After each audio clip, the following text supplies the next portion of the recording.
Guys, welcome back to another episode of Angel on the Deep, the show where Mr. Butar is even here, so darn.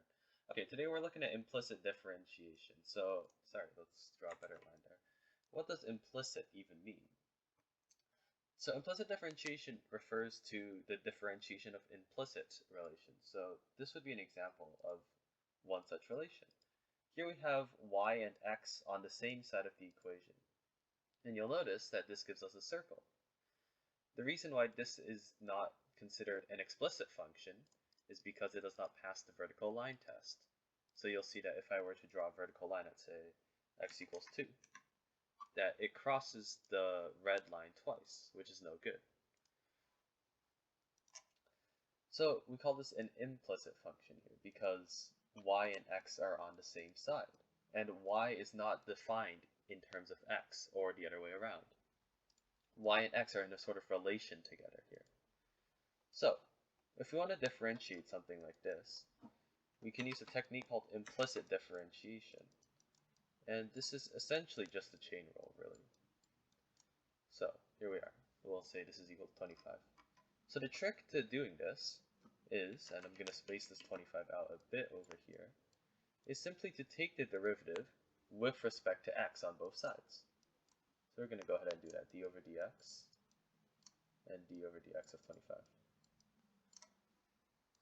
Let's turn down the thickness. Okay. So here we can use our normal differentiation rule here. So here we'd first use the sum rule, d over dx of y squared plus d over dx of x squared is equal to 0, because this is the derivative of a constant. Now, this part is interesting because, well, this term here is perfectly fine. We're differentiating x squared, so x is the base, with respect to x. It's the same variable and everything is good. But this is not the case for this function on the left. Look at this. This is y and this is x. They don't match. So we're going to use this trick here. We're going to split d over dx into two separate fractions. So instead of d over dx, we'll write dy over dx and multiply that by d over dy. And then we'll take that of y squared.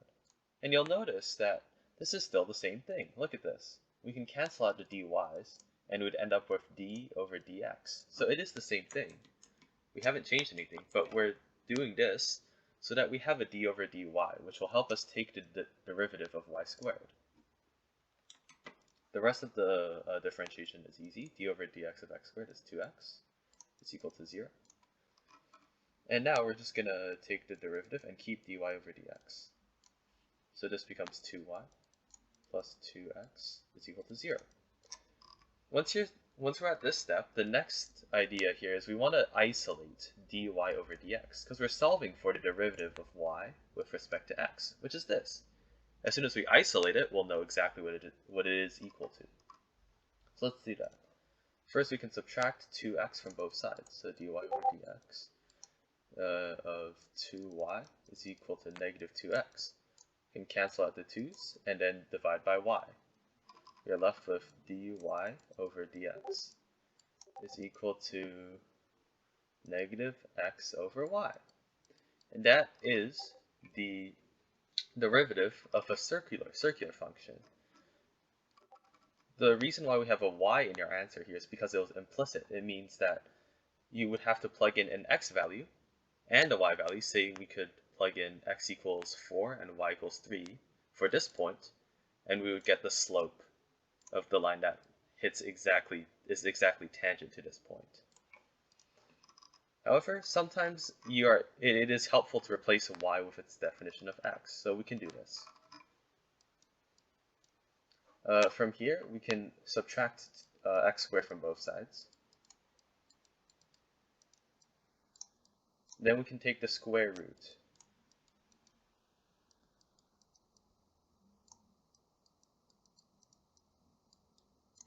So we are left with this. This is a explicit definition of y. And then we can plug this in to here. We'll plug this definition of y here, leaving us with dy over dx is equal to negative x over sorry, 25 minus x squared, okay, square root of 25 minus x squared, plus minus, and actually just plus minus would just carry over here.